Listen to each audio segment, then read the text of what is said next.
बटेंगे तो कटेंगे, कट्टर हिंदुत्व, एक है तो सेफ है, 50 खोके एकदम ओके, हे सर्व मुद्दे मित्रांनो बाजूला ठेवूया आणि या वेळेला फॅक्टच्या आधारावर, वस्तुस्थितीच्या आधारावर आपलं मतदान करूया.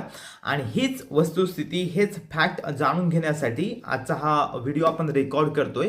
मित्रांनो, या व्हिडिओच्या माध्यमातून आपल्या विधानसभा मतदारसंघामध्ये जे उमेदवार निवडणुकीच्या रिंगणामध्ये उभे आहेत त्यांच्याबद्दलचे फॅक्ट आपण जाणून घेणार आहोत.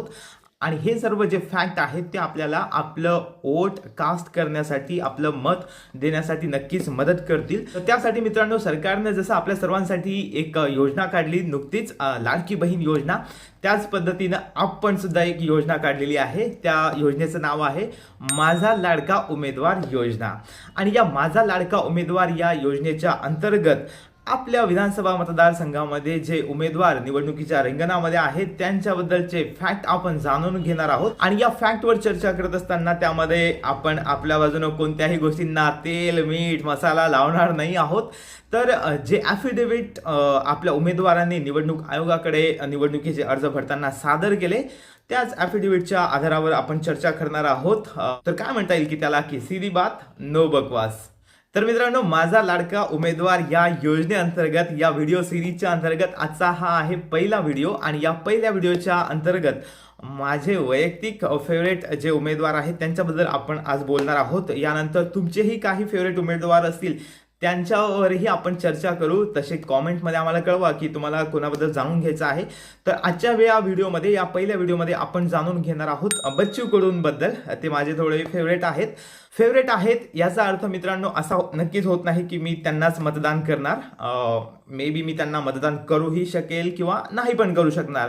संविधानानं आपल्याला जो मतदानाचा अधिकार दिलेला आहे त्यानुसार आपलं जे मतदान असतं ते कॉन्फिडेन्शियल असतं, ते गोपनीय असतं. आणि त्या गोपनीयतेबद्दल आपण सुद्धा तेवढंच केअरफुल असलं पाहिजे. तर favourite in the sense of मला ते आवडतात. बरेचसे गोरगरीब किंवा अपंगांसाठी ते जाणीवपूर्वक काम करतात, त्यामुळे मला ते आवडतात. बाकी मत कोणाला द्यायचं हे कॉन्फिडेन्शियल आहे, ते या अर्थानं त्याकडे बघणं योग्य होणार नाही. तर आजच्या या व्हिडिओमध्ये आपण बच्चू कडू यांनी जे ॲफिडेव्हिट निवडणूक आयोगाकडे सादर केलं त्यांच्याबद्दल आपण या व्हिडिओमध्ये जाणून घेत आहोत. तर मित्रांनो, या ठिकाणी तुम्ही स्क्रीनवर बघू शकता एक PDF फाईल आहे ज्यामध्ये एक ॲफिडेव्हिट तुम्हाला दिसत असेल. आणि हे ॲफिडेव्हिट स्वतः बच्चू कडू यांनी निवडणूक आयोगाकडे सादर केलं. आणि यामध्ये त्यांनी डिक्लेअर केलं आहे की त्यांची संपत्ती किती आहे आणि इतर काही डिटेल्स आहेत. सर्वात पहिल्या पानावर त्यांचे काही पर्सनल डिटेल आहेत. तर पर्सनल त्यांच्या लाईफबद्दल आपल्याला वी आर नॉट इंटरेस्टेड, आपल्याला काही घेणं देणं नाही आहे. तर आपण बघूया की इतर कोणते डिटेल आहेत ज्यावर आपण नक्कीच विचार करायला पाहिजे. तर पुढील पानावर त्यांनी या ठिकाणी डिक्लेअर केलं आहे की 2023-24 या आर्थिक वर्षामध्ये त्यांनी किती इन्कम टॅक्स भरलेला आहे. तर 2023-24 या आर्थिक वर्षामध्ये बच्चू कडू यांनी 64,29,950 रुपयाचा इन्कम टॅक्स हा पे केलेला आहे इन्कम टॅक्स डिपार्टमेंटला. त्यानंतर त्यांच्या ज्या पत्नी आहेत त्यांच्या पत्नींनी सुद्धा 2023-24 या आर्थिक वर्षामध्ये 10,18,380 रुपयाचा इन्कम टॅक्स पे केलेला आहे. तर ही सुद्धा इन्फॉर्मेशन एक उमेदवार म्हणून त्यांच्याबद्दल आपल्याला जाणून घेणं महत्त्वाचं आहे की आपले जे उमेदवार आहे ते इन्कम टॅक्स डिपार्टमेंटला त्यांच्या इन्कमच्या बेसिसवर किती इन्कम टॅक्स पे करत आहे. ठीक आहे, पुढील माहितीकडे आपण जाऊया. आता या पानावर तुम्ही जी इन्फॉर्मेशन बघत आहेत ही इन्फॉर्मेशन ॲज अ वोटर ही तुम्हाला माहिती असणं गरजेचं आहे. मला वाटतं की ही गोष्ट तर आपण प्रत्येकाने बघायलाच पाहिजे. या पानावर बच्चू कडू यांनी डिक्लेअर केलेलं आहे की त्यांच्यावर किती कोर्ट केसेस सुरू आहे, कोणकोणत्या गुन्ह्यांच्या संदर्भात, केव्हा केव्हा त्यांनी कायद्याचं उल्लंघन केलं आणि केव्हा केव्हा त्यांच्यावर पोलीस स्टेशनमध्ये कंप्लेंट रजिस्टर करण्यात आल्या आणि कोर्टामध्ये या केसेस सध्या सुरू आहेत. तर तुम्ही बघू शकता लिस्ट ही खूप मोठी आहे. मित्रांनो. बच्चू कडू यांनी स्वतः कबूल केल्याप्रमाणे किंवा त्यांनी स्वतः ॲफिडेव्हिट जे सादर केले त्यानुसार त्यांच्यावर या ठिकाणी तुम्ही जे बघू शकता हे सर्व खटले जे आहेत हे सर्व फौजदारी गुन्ह्यांशी संबंधित असणारे जे खटले आहेत त्यांच्यावर सध्या सुरू आहेत. हे सर्व डिटेलमध्ये मी वाचलेले आहेत. याच्यामध्ये एकच पॅटर्न मला दिसतो मित्रांनो की सरकारमध्ये बाधा आणणे, सरकारी अधिकाऱ्यांना, कर्मचाऱ्यांना बळपूर्वक एखादी गोष्ट करण्यास प्रवृत्त करणे किंवा एखाद्यावर हात उगारणे, बळाचा वापर करणे, हे पॅटर्न मोस्ट ऑफ द केसेसमध्ये सिमिलर पॅटर्न मला या ठिकाणी बघायला मिळालेला आहे. बच्चू कडू त्यांच्यासाठी या अशा पद्धतीच्या कामासाठीच ओळखले जातात. त्यांच्या काम करण्याचा जो काय म्हणता येईल की पद्धत हीच बऱ्याच वेळा हायलाईट होते आणि याच पद्धतीमुळं त्यांना बऱ्याच ठिकाणी ओळखल्या पण जातं. तर लिस्ट ही खूप मोठी आहे. त्याची लिस्ट खूप मोठी आहे. तुम्ही नंतर डिटेलमध्ये बघू शकता की त्यांच्यावर कोणकोणत्या पोलीस स्टेशन अंतर्गत कोणकोणते गुन्हे सुरू आहेत, हे तुम्ही नंतर डिटेलमध्ये बघू शकता. ही फाईल मी तुम्हाला शेअर करून देईल. लिस्ट खूप मोठी आहे. जवळपास 49 खटले त्यांच्यावर सुरू आहेत. वेगवेगळे खटले हे आहेत. पुढच्या पेजवर तुम्हाला या ठिकाणी बघता येईल की कोणकोणत्या केसेसमध्ये कोर्टाने त्यांना दोषी कन्व्हिक्टेड केलेलं आहे, जजमेंट दिलेली आहे आणि त्यांना दोषी सिद्ध केलेलं आहे. तर हे असे काही खटले आहेत. या केसेसवर या ठिकाणी मी हायलाईटसुद्धा केलेलं आहे. या केसेसमध्ये कोर्टाने त्यांना दोषी सिद्ध केलेलं आहे आणि त्यांना शिक्षा पण ठोठावलेली होती. परंतु आपल्याला माहिती आहे की एखाद्या कोर्टाने जर का आपल्याला दोषी ठरवलं तर आपण त्याच्या वरिष्ठ कोर्टाकडे जाऊ शकतो दाद मागण्यासाठी. तर तसंच बच्चू कडू यांनीसुद्धा वरिष्ठ कोर्टाकडे आपले अर्ज सादर केलेले आहेत न्याय मागण्यासाठी. तर ही पण एक माहिती तुम्ही डिटेलमध्ये नंतर वाचू शकता. मी तुम्हाला ही फाईल शेअर करून देईल. पुढे जाऊया आपण मित्रांनो. आता या ठिकाणी त्यांच्याकडं मालमत्ता किती आहे, पैसे किती आहेत, याचे डिटेल्स तुम्हाला या पेजवर बघायला मिळतील. तर आवेदनपत्र सादर करत असताना या ठिकाणी बच्चू कडू यांनी डिक्लेअर केले की त्यांच्या हातामध्ये रोख रक्कम, त्यांच्या जवळ असणारी जी रोख रक्कम आहे ती 6 लाख रुपये आहे आणि त्यांच्या पत्नीकडं 3,25,000 रुपये इतकी रक्कम त्यांच्याकडं आहे. सोबतच त्यांच्यावर डिपेंड असणारे एक व्यक्ती जे आहेत त्यांच्याकडे सुद्धा 1 लाख रुपये असल्याचं त्यांनी या ठिकाणी जाहीर केलेलं आहे. यासोबतच बँकेमध्ये कोणत्या बँकेमध्ये किती पैसे त्यांनी सेविंग ठेवलेले आहेत किंवा किती अमाऊंट बँकेमध्ये जमा आहे हे सुद्धा त्यांनी या ठिकाणी डिक्लेअर केलेलं आहे. तर 3,16,084 रुपये हे SBIच्या एक अकाउंटवर आहेत. डिटेल तुम्ही आता आपण इथं चर्चा करत गेलो तर व्हिडिओ खूप मोठा होऊन जाईल, तुम्हाला स्क्रीनवर दिसतच असतील.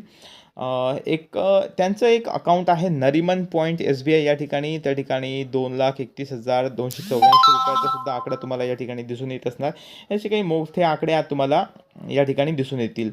तर या ठिकाणी एकूण रक्कम तुम्हाला या ठिकाणी दिसून येईल 15,08,132 रुपये एवढं अमाऊंट जे आहे ते रोख आणि बँकमध्ये असल्याचं त्यांनी डिक्लेअर केलेलं आहे.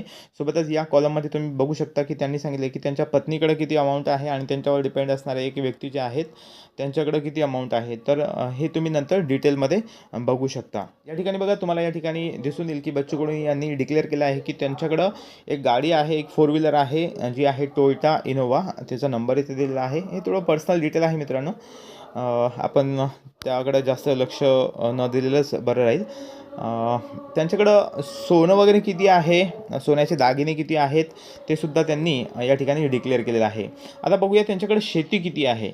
तर बच्चू कडू यांनी डिक्लेअर केल्यानुसार त्यांच्याकडं त्यांच्या नावावर 10 एकर 30 गुंठे एवढी जमीन आहे.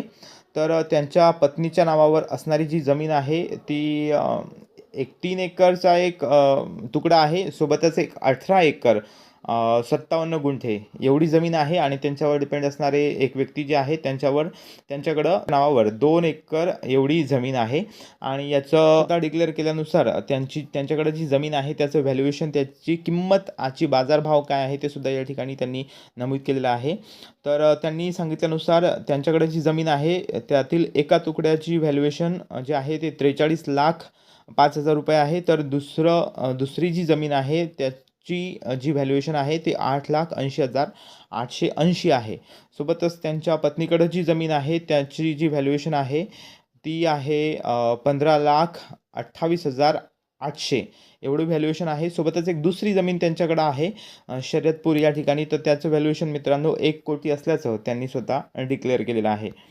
या पेजवर तुम्ही बघू शकता की त्यांनी कोणकोणत्या बँकांकडनं काही कर्ज घेतलेले आहे. तर जनता सहकारी बँक शिरसगाव कसबा इथनं त्यांनी एक कर्ज घेतलेलं आहे 1,90,000चं.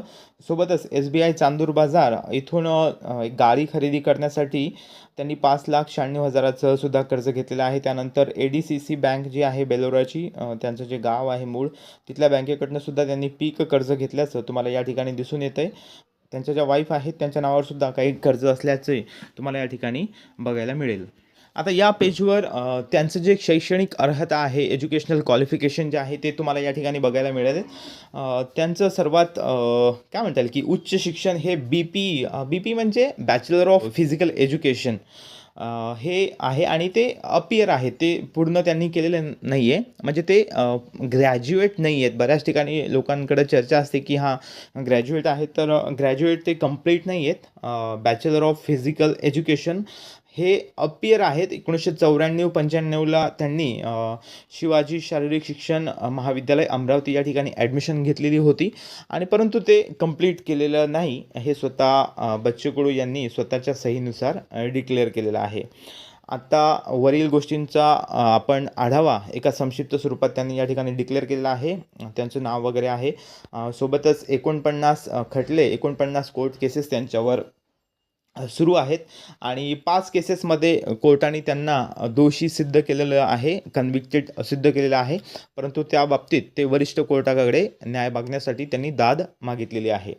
आता या ठिकाणी आपण बघू शकतो की 2023-24मध्ये त्यांनी सरकारला दाखवलेलं जे इन्कम आहे ते आहे 64 लाखाचं. 64,29,950 इतकं इन्कम त्यांचं उत्पन्न असल्याचं त्यांनी दाखवलेलं आहे. सोबतच त्यांच्या ज्या पत्नी आहेत त्यांचं उत्पन्नसुद्धा या ठिकाणी त्यांनी डिक्लेअर केलेलं आहे. ते आहे 10,18,380 रुपये इतकं उत्पन्न त्यांचं असल्याचं या ठिकाणी त्यांनी दाखवलेलं आहे. बाकीचे जे डिटेल आहेत त्यावर आपण आधीच चर्चा केलेली आहे. तर मित्रांनो, हा तर होता लेखाजोखा बच्चू कडू यांचा, ज्यांनी स्वतः तो डिक्लेअर केलेला होता निवडणूक आयोगाकडे. तर मित्रांनो, या सर्व ज्या गोष्टी आहेत यामध्ये आपण कोणत्याही गोष्टी स्वतःहून ॲड ऑन केलेल्या नाही आहेत. त्या स्वतः संबंधित उमेदवार जे आहेत त्यांनी स्वतः डिक्लेअर केलेल्या आहे आणि ॲज इट इज आपण तुमच्या समोर ठेवलेलं आहे. हे सर्व जे डॉक्युमेंट्स आहेत ते निवडणूक आयोगाच्या वेबसाईटवर पब्लिक डोमेनमध्ये उपलब्ध आहेत. सोबतच या व्हिडिओच्या डिस्क्रिप्शनमध्ये सुद्धा त्या फाईलची लिंक मी तुम्हाला देईल आणि तिथून तुम्ही ती PDF डाउनलोड करू शकता आणि डिटेलमध्ये बघू शकता. तर आजच्या या व्हिडिओमध्ये, या सिरीजमध्ये, माझा लाडका उमेदवार या सिरीजमध्ये आपण जाणून घेतलं बच्चू कडू यांच्याबद्दल. तर तुमचा लाडका उमेदवार कोणता आहे कॉमेंट्समध्ये नक्की आम्हाला कळवा, म्हणजे आपण नेक्स्ट व्हिडिओ त्यावर बनवू. Thank you so much for watching.